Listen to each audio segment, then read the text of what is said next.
They don't look real excited. Remember that last year, and I know last year only 3 of the stations were able to participate in the lessons. I am Senora Dragon, Cartagena Dragon from Jackson High School, chairman of the World Language Department, but also the advisor to the most wonderful group of students one could ever want to advise. And those are the students who are members of the Sociedad Honoraria Hispánica. And they are the Spanish Honor Society students who are volunteering and wanting to teach you Spanish. Now, why would they want to teach you Spanish, and why would you want to learn it? I know last year there were a few gentlemen, I think they were the older variety, not you guys, that said, why do we have to learn Spanish? Why don't they learn English? And I forget who it was. Do you remember those guys? No. Nice phone board guy. Talking to your wife. But anyway, and I know that's true. We expect when people come to the United States they learn English, but that isn't always the reality. No, he remembers me. He remembers me. Well, there are some connections being made right now. I see that. Okay. One's about ready to end. The point is that we do have people. If you watch any shows on TV, like any of the hospital shows or police shows or whatever, there are many Hispanos, many Spanish speakers in our country. We're getting more and more in Stark County every day, more and more. I venture to say that in the next 5 years, our numbers are probably going to maybe 10-fold, 15-fold what they are today, probably more than that, because there is such an influx. So you, as the people that take care of others, need to be able to communicate with them. So we're hoping that we can help you out a little bit with this. There are many not in our area, but many technical schools. Like my sister is now president out in Spartanburg, South Carolina. They have an entire department of what you do, like Fred Bertram has over at Stark State, but Spanish is part of it. So they have a lot more Hispanos down there. So we're trying to get you ready a little bit ahead of time. It gives the students an opportunity to interact with you, see what you do, but also maybe give you a little head start. Those of you who already had this last year, you're going to hear a lot of repeating. Now, is that going to be a problem? Do you think you already know all of it, where it will be an issue for you? Okay. And these students who are here today, I'd like to introduce them. I'm going to turn it over to them. Right now, we're going to have 6 classes, but we're going to have 5. And Captain Sons will be giving you the dates. Today and the next 3 are going to be a lot of teaching. The last one, a lot of reviewing and telling you how the students want to build a website for you. And remember last year we made 2 CDs? We're also going to have a DVD of these lessons in case somebody is ever called out and you missed the lesson. So, you don't want to hear from me, you want to hear these wonderful students. Talking about the books you own. Oh yes, Estefania, ¿quieres venir con el libro? Oh, está aquí.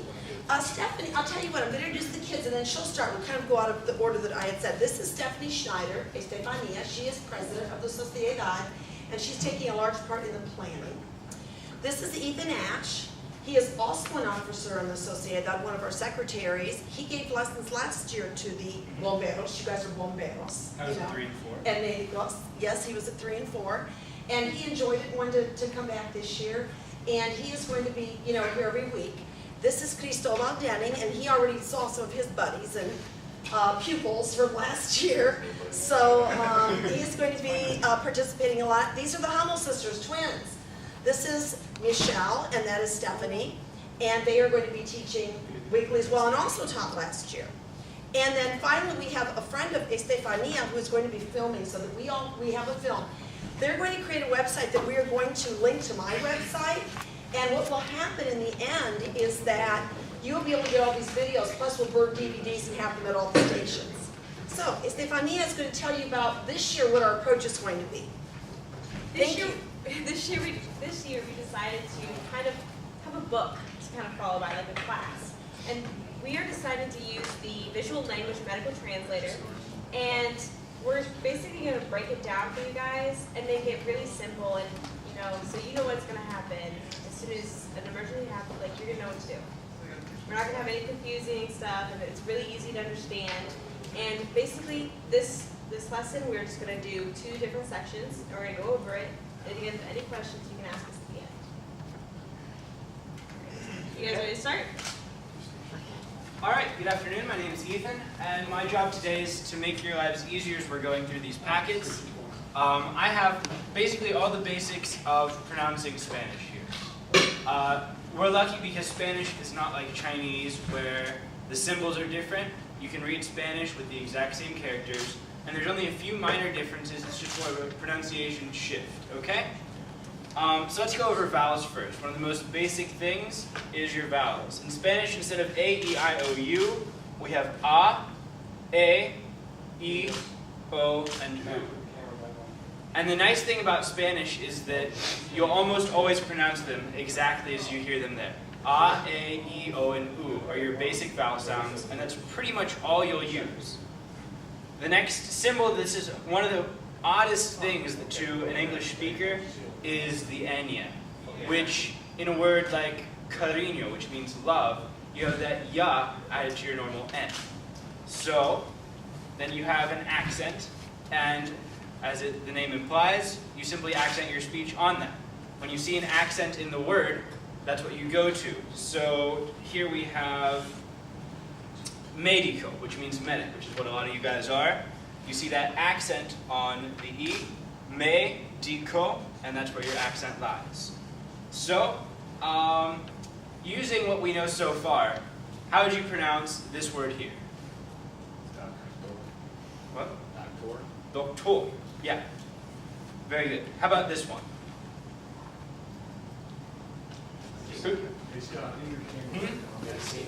Medicina. Very good. Okay.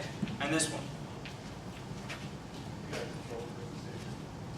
Because look at it this way. You have your A, and then you have the A at the end. So using those two ideas, where would you take that word? You take it sangre, and it literally means blood. So that's a word you're probably going to encounter if you're ever on a Spanish-speaking call. Some other strange rules that might take you aback at first is L versus two L's put together. Just one L is exactly like English, we would have that L sound. Two L's in Spanish is always sounded as a Y. So that makes a ya sound. So here in this word, which means ankle, how would you take that knowing that the two L's makes the ya sound? Tobillo. Perfect. That's a word from last year. All right, we have some good ones here. All right. This one means firefighter. Where would you go with that? Your R in Spanish is a little bit more towards the D. You roll it. Bombero, and that literally means firefighter. And then if you see a double R, you just hang on to that rolled R. It's kind of hard to do, so it would be, what's a good word, senora? Para esta... Perro. Perro. Okay, perro, which means dog. One R, it means but, as in the conjunction. Two R's is a dog. Perro. It's difficult to do, but that difference is important when you see, and you'll hear a lot of Spanish speakers, natives, hang on to that a bit. All right, so let's run back through these words, and then we'll move on to the twins here. All right, so first word. Doctor. Next one.